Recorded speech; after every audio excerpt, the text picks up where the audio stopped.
우리가 질문을 잘하는 것 굉장히 중요합니다. 예를 들어서 아이들이 학교에 다녀오면 부모들은 그런 질문을 하죠. 뭐 배웠니 학교에서?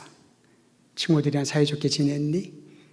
또 시험을 보고 오면은 거의 99.9% 이렇게 물어봅니다. 오늘 시험 잘 봤니? 피하고 싶은 질문들.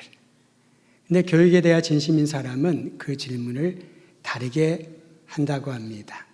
학교에 다녀오면 오늘 선생님으로부터 배운 것 중에서 네가 새롭게 깨달은 게 있니? 시험을 보고 오면은 참 수고했다. 시험을 보면서 네가 몰랐던 부분들에 대한 질문이 생겼니? 스스로 질문을 하고 그 질문에 대해서 생각할 수 있는 동기부여를 해 주어야 그 사람이 더 커지고 넓어진다라는 것입니다. 그리스도인들에게 신앙생활하는 모든 이들에게도 주어지는 질문들이 있습니다. 그 중에 대표적인 질문 두 가지를 말한다면 첫 번째는 이런 질문일 겁니다. 교회 본질에 대한 질문. 교회는 어떠한가? 교회를 왜 가십니까? 교회가 이 세상에 존재해야 되는 이유에 대하여 설명할 수 있겠습니까? 그런 질문을 한다면은 여러분 어떻게 답변을 하실까요? 두 번째 질문이 있다면 그리스도인의 삶에 대한 질문입니다. 이것은 신앙의 목적과 관련이 깊습니다.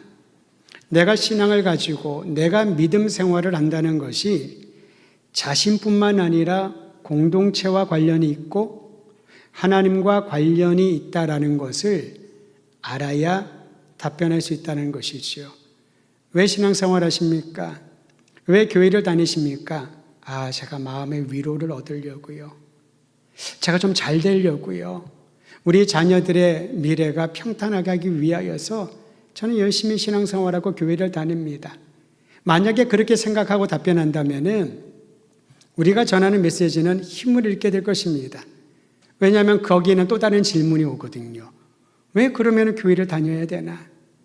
왜 예수님을 믿어야 된다라고 그렇게 전도하는가? 다른 종교에도 다른 신앙에도 분명히 형통하고 모든 것이 잘 되고 소원하는 바가 잘 이루어지고 똑같지 않은가? 그러면은 헷갈리기 시작을 하는 것이지요. 여러분, 이 두 가지의 질문에 우리는 진지하게 생각하고 답변할 수 있어야 됩니다. 왜 내가 그리스도인이 되었는가? 내가 다니는 교회, 이 교회의 본질은 무엇인가를 분명히 답할 수 있어야 된다는 겁니다. 성경은 그리고 신앙생활 공동체인 교회는 이 부분에 대하여 끊임없이 반복하여 훈련하고 가르쳐 주어야 합니다. 성경에 많은 구절이 있지만 그 중에 한 구절을 여러분과 함께 읽으려고 합니다. 요한일서 3장 2절과 3절 자막으로 보여드릴 테니 큰 소리로 함께 읽도록 하죠. 시작. 우리가 지금은 하나님의 자녀라. 장래에 어떻게 될지는 아직 나타나지 아니하였으나 그가 나타나시면 우리가 그와 같을 줄을 아는 것은 그의 참모습을 그대로 볼 것이기 때문이니 3절 주를 향하여 이 소망을 가진 자마다 그의 깨끗하심과 같이 자기를 깨끗하게 하느니라. 예수 그리스도를 주님으로 영접한 사람들을 하나님의 자녀가 되는 특권을 얻게 되었다라고 합니다. 왜 신앙생활을 할까? 왜 교회를 다닐까? 하나님의 자녀가 되는 특권을 우리에게 은혜로 허락하여 주셨기 때문이지요. 특권은 여러분 우리 자신만을 위하여 사용하라고 준 게 아닙니다. 간혹 주변에 많은 이들이 영적인 특권을, 영적인 권위를 남용하는 경우들이 참 많이 있습니다. 내 앞에 머리를 숙여라. 내 말은 무조건 들어라. 나는 하나님의 대리인이다. 굉장히 위험하고 경계해야 될 말들입니다. 하나님이 우리에게 특권을 주신 것은 우리 자신이 하나님의 자녀가 되는 복을 누리게 하실 뿐만 아니라 이 특권을 하나님의 영광을 위하여 겸허히 사용하라고 주신 거지요. 이 특권은 나를 위한 특권이 아닙니다. 하나님의 영광을 위하여 다른 사람들에게 유익과 기쁨과 위로를 주라고 허락하신 특권, 그 특권을 우리에게 주셨다는 거죠. 특권 받은 자가 드릴 수 있는 가장 우선적이고 고귀한 것이 하나님을 향한 예배와 주님의 영광을 드러내는 일에 동참하는 것입니다. 뿐만 아니라 베드로 사도도 이 부분을 강조하면서 예수 그리스도를 주님으로 영접한 사람의 특성을 말해주고 있습니다. 베드로전서 3장 15절 전반부인데요. 같이 한번 읽도록 하지요. 시작. 너희 마음에 그리스도를 주로 삼아 거룩하게 하라. 조금 늦으신 줄 알고 같이 한번 읽겠습니다. 시작. 너희 마음에 그리스도를 주로 삼아 거룩하게 하라. 예수 그리스도를 주님으로 삼았다면, 영접했다면은 그걸로 끝내지 말라는 거죠. 나는 하나님의 자녀다. 특권을 받았다. 천국 백성이다. 누구 한 번 해도 나는 천국에 들어갈 모든 자격을 구비했다. 거기서 끝나버리면은 그것은 반쪽의 반도 안 되는 주님이 우리에게 교회를 주시고 그리스도인 되기 위한 목적에 다다르지 못한다는 것입니다. 어떻게 살아야 될까요? 왜 교회를 다니나요? 왜 그리스도인이 되었을까요? 그리스도인의 정체성은 무슨 의미가 있을까요? 그리스도를, 예수를 우리의 주로 삼았다면은 그리스도께서 거룩하신 것처럼 우리도 거룩을 갈망하며 거룩으로 준비 변화되며 거룩의 능력을, 영향력을 세상에 전파하는 것입니다. 예수님이 제자들을 세상에 파송하시면서 매우 실질적인 비유와 삶의 모습을 요청하셨습니다. 너희는 세상의 소금이다. 맛을 내라. 부패를 방지하여라. 그러려면 노가 없어져야 되는 거죠. 너희는 세상의 빛이라. 암울한 어둠을 밝히려면 초가 노가 자기를 몸을 태워야 되는 것처럼 네 자신이 없어져야 이 세상이 빛을 보게 될 것이다. 사랑하는 성도 여러분, 주님이 우리를 그리스도인 되게 하시고 거룩한 몸인 교회의 공동체가 되게 하시고 교회가 세상 안에 있게 하신 것은 들어가라. 네 자신을 녹여라. 침묵하라. 그런데 이 침묵은요, 아무것도 안 하는 침묵이 아닙니다. 어떤 소리보다도 강력한 힘을 주는 그 메시지를 세상 속으로 들어가서 선포하라. 이것이 우리가 이 자리에 있는 예배를 드리는 이유입니다. 그리스도 예수의 복음은 나의 일상을 새롭게 변화시키는 능력인 줄 믿으시기를 바랍니다. 그래서 우리는 이렇게 말할 수 있어야 됩니다. 예수 그리스도의 복음은 교회의 본질과 그리스도인의 정체성을 보여준다고. 왜 교회를 다니십니까? 예수 그리스도의 복음이 나를 변화시켜 주셨기 때문에. 그리고 그 변화된 사람들이 교회 공동체를 통하여 세상을 섬기고 하나님의 영광을 드러내기 위하여 저는 교회를 다닙니다. 왜 신앙을 갖고 그리스도인이 되었습니까? 나에게 예수님이 나의 죄를 용서하시고 나에게 새로운 정체성을 주셨습니다. 그것은 더 이상 나의 유익과 내 자신을 위해 살지 않고 그리스도를 따라 그리스도의 삶을 본마다 살게 하기 위하여 나를 그리스도인 되게 하셨습니다. 우리가 다니는 공동체 교회와 그리스도인의 정체성을 분명히 말할 수 있어야 됩니다. 과거에는 선교 전략을 세울 때에 기본적인 틀이 있었습니다. 선진국에서 많은 혜택을 받은 자들이 후진국에 가난한 나라에 우리가 가서 떡과 복음을 전하자. 그러다 보니 유럽이나 북미에서 아시아나 아프리카의 부족들에게 복음을 전하러 가자. 그것이 과거의 선교 전략이었습니다. 대상을 특정합니다. 그런데 지금은 선교의 전략이 바뀐 지 꽤 되었습니다. 선교 대상을 특정하여 우리가 많은 것을 가졌으니 이 재정을 가지고 이 인적 인프라를 동원해서 그들에게 도움을 주자, 그게 아니라는 겁니다. 대신에 복음을 받은 자가 복음이 없는 자에게, 복음이 있는 곳에서 복음이 없는 곳으로 들어가 그들과 함께 사는 전략을 강조하고 있습니다. 그러니까 복음을 강력하게 거부한 타문화권의 선교지가 있지만은 지금도 이 땅 위에 수많은 사람들이 복음을 들어도 거절하고 그리스도 예수가 주님이라고 인정하지 아니하고 하나님 자녀됨을 소홀히 여기는 복음이 없는 곳, 복음이 없는 사람들에게 들어가 그들과 함께 살며 나에게 주신 복음의 능력을 드러내야 된다는 것이죠. 그러니까 오늘날의 선교 전략은요, 삶으로 메시지를 전해야 됩니다. 생각으로, 행동으로 우리의 모든 판단이 메시지가 되어야 됩니다. 복음의 메시지가 되어야 된다는 것이죠. 우리가 선교사님을 위하여 중보하고 기도합니다. 우리의 최선을 다하여 선교사님의 사역에 동참하기를 갈망합니다만 여러분, 그래서 우리는 보내는 선교사다 생각하지 마십시오. 그건 과거의 그런 전략이었습니다. 가는 선교사가 있으면 보내는 선교사도 있어야 된다. 여전히 통용됩니다마는 더 이상 발전하지 못하겠죠. 복음이 없는 곳이라면 그곳에 복음을 가진 이들이 들어가 함께 거주하며 삶으로 예수님의 생명을 전하는 것이고, 복음이 없는 곳이기에 이 복음의 생명을 가진 교회 공동체는 반드시 존재해야 된다는 것이지요. 그래서 이것이 교회의 본질입니다.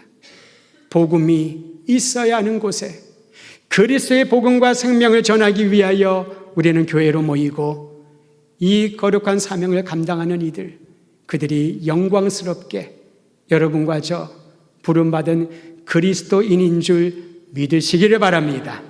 이게 우리가 가진 사명이죠. 성경이 가르치고 온 교회가 공유하는 복음의 핵심은 반복하여 말하더라도 또 반복하여 말하더라도 지치지 않는 예수 그리스도이심을 믿음으로 선포하시길 바랍니다. 바울은 빌립보에 보내는 편지에서 교회의 비전인 예수 그리스도를 증거하고 선포했습니다. 특히 빌립보서 2장 6절과 7절에 보면 예수님을 이렇게 소개합니다. 하늘 영광을 다 버리고 자기를 비워 종의 형체를 가지고 우리에게 오셨다. 우리는 어떤 생각을 합니까? 비록 나는 미천하고 가진 것이 없고 배경이 너무나도 약하지만은 언젠가는 내가 그 윗자리로 올라가리라. 언젠가는 내가 사람들 앞에서 호령하리라. 많은 사람들이 나를 주목하고 나에게 집중하고 내 한마디에 움직이는 그러한 사람이 되리라. 그래야 하나님의 영광이 나타날 수 있다고 생각하지 않습니까? 자꾸 성공을 얘기를 합니다. 성공이 뭘까요? 내가 원하는 것 가지면 성공 아니겠습니까? 근데 예수님의 모습을 보면요, 우리가 생각하는 성공과는 거리가 너무 멉니다. 하나님이신 그분이 자신이 하나님이심을, 그 영광을 다 버립니다. 주님이 이 땅에 오실 때에 종의 형체로 섬기러 오셨다고 합니다. 여러분, 종은 어떤 존재인가요? 자기의 생각이 옳아도 주인이 말하면은 아무 말 못 해야 됩니다. 주인에게 속한 존재가 종이기 때문에요. 오늘날 우리가 생각하는 종, 조선시대의 종과는 다릅니다. 1세기 유대 사회에서 로마 제국 치하에서 주인과 종의 관계는 종은 주인에 소속되어 있는 부속품이었던 거죠. 그런데 구원자이시고 하나님이신 예수께서 이 땅에 그와 같은 종의 모습으로 오셔서 여러분과 저를 모든 인류의 죄를 대신 짊어지시고 섬겨주셨다라는 거지요. 저는 간혹 교회가 너무 시끄러울 때, 너무 말이 많고 너무 큰 소리를 낼 때에 그런 생각을 하게 됩니다. 예수님이 저랬을까? 그러면서 간혹 이런 얘기를 하죠. 예수님도 성전에서 상을 엎으셨다고. 자꾸 그런 것 가지고 인용하여 자기의 행동을, 생각을 합리화시키는 거, 그렇게 적합하지 않습니다. 본인은 알거든요. 감정이 상합니다. 어떤 격분이 일어납니다. 사랑하는 성도 여러분, 그런데 예수님이 종의 형체를 가지고 오셨다는 무엇입니까? 말을 못해서? 아닙니다. 능력이 없어서? 아닙니다. 오죽하면 제자들이 예수님께 강청하지 않습니까? 천군 천사를 보내소서, 주여 저들을 멸하소서. 그러나 주님께서는 종으로 오셔서 우리 모든 인류의 죄를 대신 짊어지고 십자가로 가셔야 했기 때문에 도살장에 끌려가는 동물처럼, 어린 양처럼 주님께서는 그 길을 가셨습니다. 그 길을 따라가는 것이 교회요, 그리스도인의 삶이지요. 힘이 없어서 저항할 수 없어서 끌려가는 것과 충분히 저항하고 힘이 있지만은 그 길이 하나님이 예비하시고 가야 될 길이기 때문에 가는 것은 완전히 다른 차원 아니겠습니까?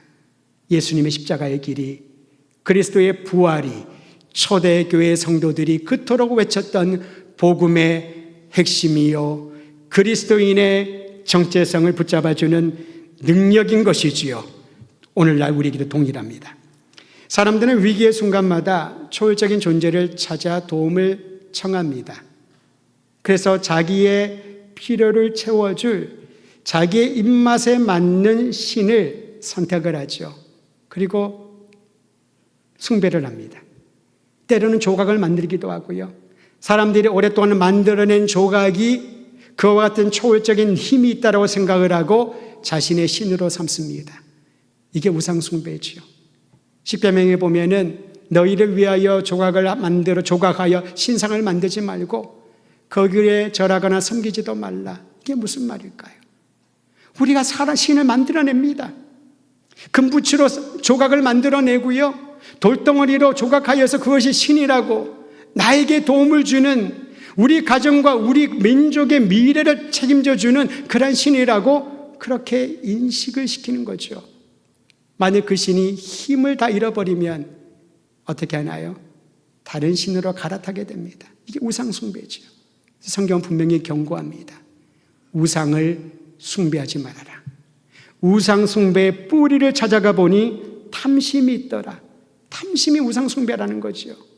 인간의 마음에 있는 탐심이, 하나님 없고 하나님 없이 살 수 있다라고 하는 그 욕심이 우상이라고 하는 신을 만들어내고 숭배한다는 거지요. 우리는 이러한 시대를 살아가고 있습니다. 또한 사람들은 이 우상숭배보다 더 위험한 것이 있다는 것을 잊어버리고 살 때가 있지요. 우상숭배보다 더 위험한 것은 종교적 위선입니다. 종교의 옷을 입습니다. 대중들 앞에는 선한 사람처럼 가장하고 나갑니다. 종교 위선에 빠진 사람을 실제로는 우리가 구분하기가 좀 어렵습니다. 헷갈립니다. 때로는 자기 자신도 착각에 이를 때가 있습니다. 그런 사람들이 얼마나 많이 있습니까? 나는 하나님의 대리인이라고, 나는 독생녀라고, 하나님은 나에게 명령하신 말씀을 너희에게 전한다고, 영적인 특권을 자기 자신을 보호하는 방어막으로 삼기 위하여 거짓된 얘기를 진짜처럼 본인이 착각하고 그렇게 살아가는 이들이 많이 있다는 거죠. 그 종교적 위선에 사람들은 헷갈려 구분을 하지 못합니다. 그러나 성도 여러분, 그것을 구별할 수 있는 분명한 방법을 성경은 가르쳐 줍니다.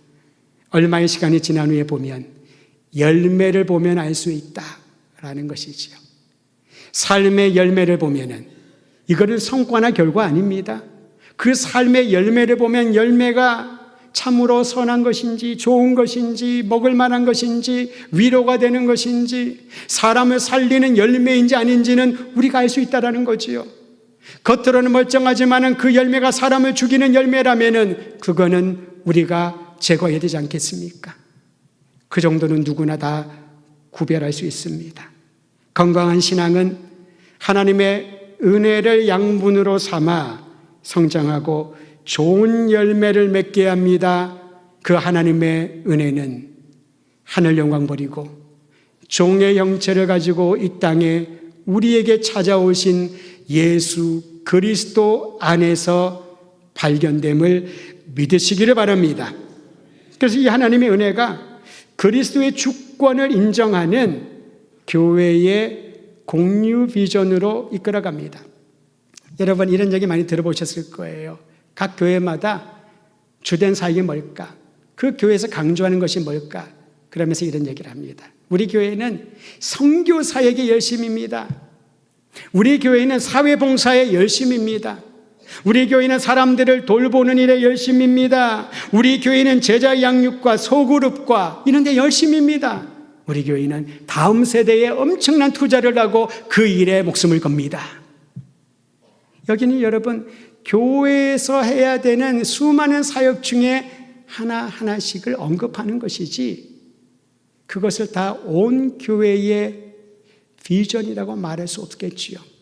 예를 드시면 시골 농촌 교회, 어른들, 전면들이 없습니다. 때로는 눈도 침침하고 글을 읽기도 힘들 수가 있습니다. 그럼 그 교회는 제자양을 할 수 없잖아요. 소그룹 할 수 없잖아요. 사회봉사할 수 없잖아요. 재정이 약해가지고 다른 이들에게 나눌 수 있는 그러한 재원이 없잖아요. 그러면 그런 것들은 그 교회의 비전에서 탈락되는 건가요? 우리가 생각하는 교회의 비전은 사역과 관련된 일부에 불과하지요. 그러면 진정한 온 교회의 비전은 무엇일까? 이 부분을 우리는 오늘 말씀을 통하여 마음에 새겨야 됩니다. 주님의 교회가 가져야 하는 공유된 비전을 빌립보서 2장 9절에서 11절은 다음과 같이 말합니다. 9절에서 11절 한 목소리로 같이 있습니다. 시작.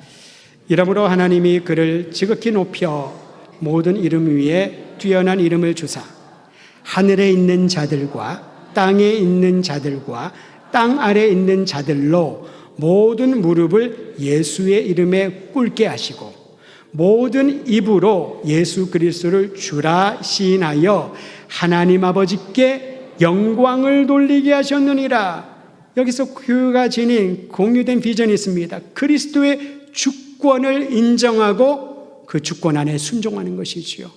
모든 무릎이 그리스도께 복종하며 모든 사람들이 예수 그리스도를 주님으로 시인하고 모든 백성들이 그리스도 예수께로 돌아오고 하나님의 영광을 돌리는 것, 이것이 온 교회가 가진 비전인 것입니다.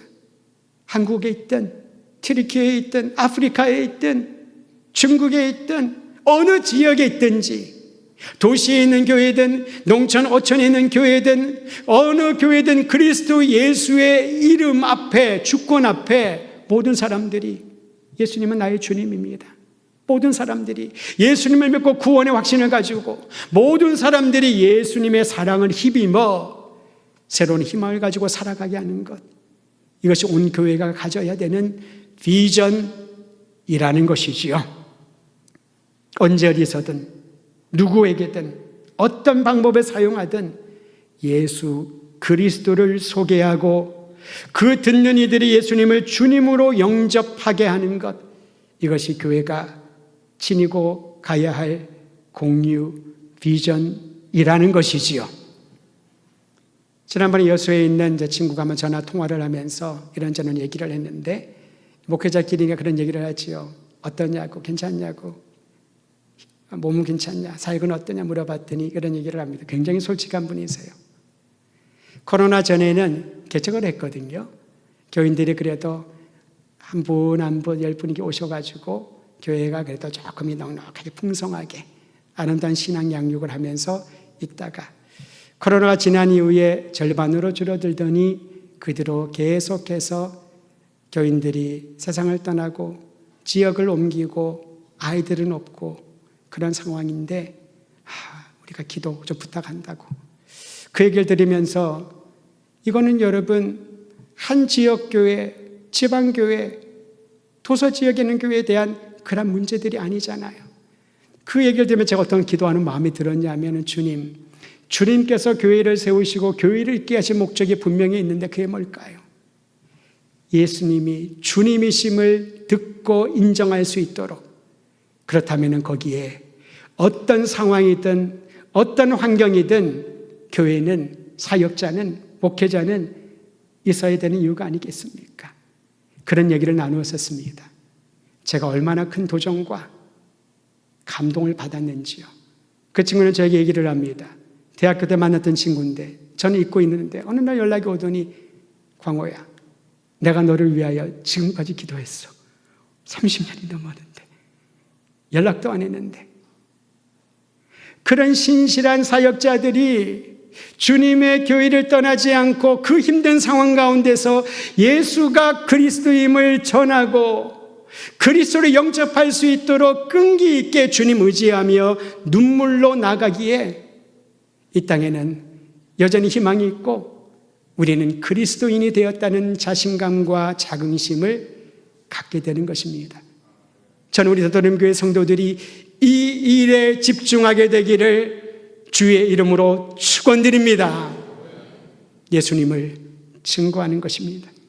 자기의 유익을 위하여 자신의 방식대로만 살던 사람들이 돌이켜 예수님을 주님으로 인정하는 것, 예수님을 중심으로 살아가는 삶의 기준을 재정립하는 것, 이것이 교회가 지닌 비전인 것이지요. 온 세상이 구원의 역사를 이루신 하나님께 영광 돌리는 것, 이것이 교회의 공유 비전인 것입니다. 어떤 분이 강의라는 걸 들었었습니다.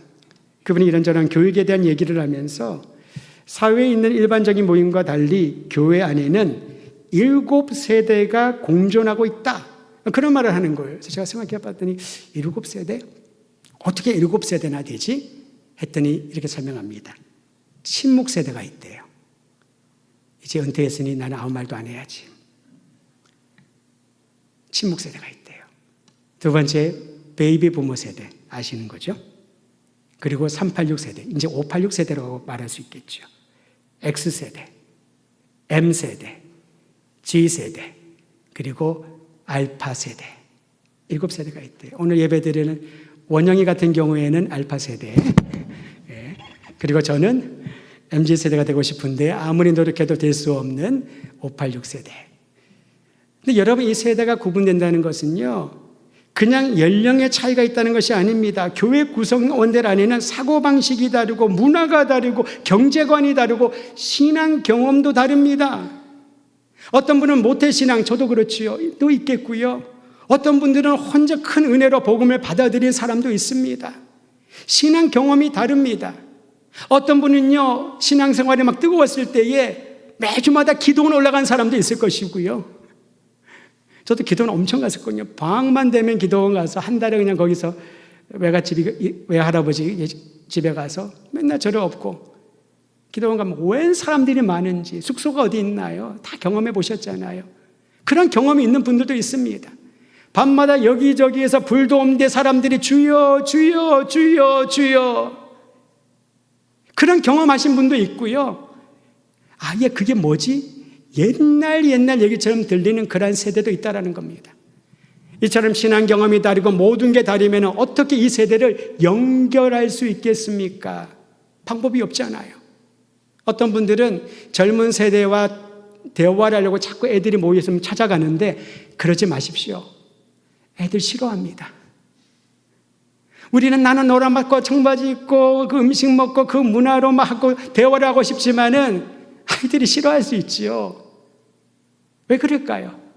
대화가 잘 안 되니까, 훈화만 하니까. 근데 교회는 독특하다는 겁니다. 이렇게 전혀 다른 간극을, 그 넓은 간극을 뛰어넘고 연결할 수 있는 공유된 비전이 있다는 거죠. 한번 따르시죠. 예수 그리스도.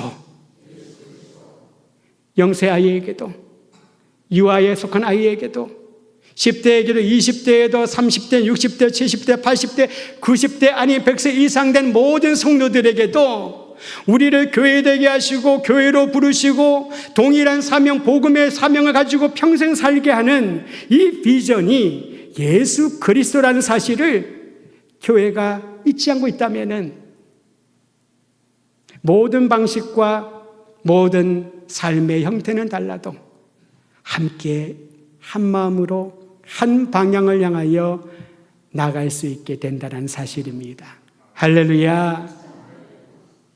그래서 어떤 대화를 할 때 세대차가 난다고, 경험이 다르다고, 대화가 안 된다라고 단정하거나 멈추지 마십시오. 그거는 예수 그리스도 우리의 공유된 비전이 없는 상태에서는 그럴 수밖에 없습니다. 가족끼리도 대화가 잘 안 됩니다. 그렇지요. 30년 가까이의 차이가 난다 어떻게 대화가 되겠습니까? 그러나 우리의 공유되는 비전, 그리스도 예수 안의 새로운 정체성, 복음의 사람, 생명의 사람, 이 땅에 소망을 전하고 내 평생 주님 비 없는 그날까지 목이 터져라, 내 진액이 다 빠져라, 예수님의 생명을 전하는 일에 동참하는 일에는 나이, 환경, 상황 장애가 되지 않는다는 겁니다. 예수님이 십자가 돌아가실 때에 두 강도가 이런저런 얘기를 하는데 한 강도가 예수님을 비난하는 강도를 책망을 하지요. 당신의 나라가 오면 나를 기억하소서. 그 고난 받으시면서 주님께서는 복음을 전하십니다. 네가 나와 천국의 낙원에 있으리라. 저는 그 말씀이 우리에게 적용되기를 바랍니다. 우리는 이렇게 생각을 합니다. 내가 아파서 이 비전을 품지 못하겠습니다.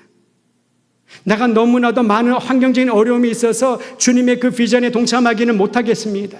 섬기지 못하겠습니다. 우리는 여러 가지 설명과 여러 가지 상황들을 얘기하고 있지 않습니까? 그런데 병상에 있을지라도 나에게 치료해 주는 간호사 의사에게 고맙습니다. 예수님이 당신을 사랑하십니다. 옆베드에 누워있는 환자들에게 지혜롭게 얘기해야 되겠지요. 그분들을 위해서 중보하며 주님, 저들에게도 그리스도의 사랑으로 이 아픔과 고통을 넘어서게 하소서. 복음의 비전을 가진 이들, 교회에게 영속적으로 주신 이 비전을 가진 사람들이 살아가는 삶의 방식입니다. 세상의 바쁜 거 다 정리하고 나중에 나에게 이제는 주의 복음을, 주의 교회를 섬기는 일에 헌신하겠다. 그는 본인의 스케줄이고요. 하나님의 스케줄은 right now, 지금 바로 여기에서, 지금 바로 여기에서 결정하고 주의 비전을 따라 살아가라고 말합니다. 예수가 그리스도시요 나의 주님이심을 담대히 매 순간마다 증거하는 우리 더드림교회 성도들 되기를 주의 이름으로 축원드립니다.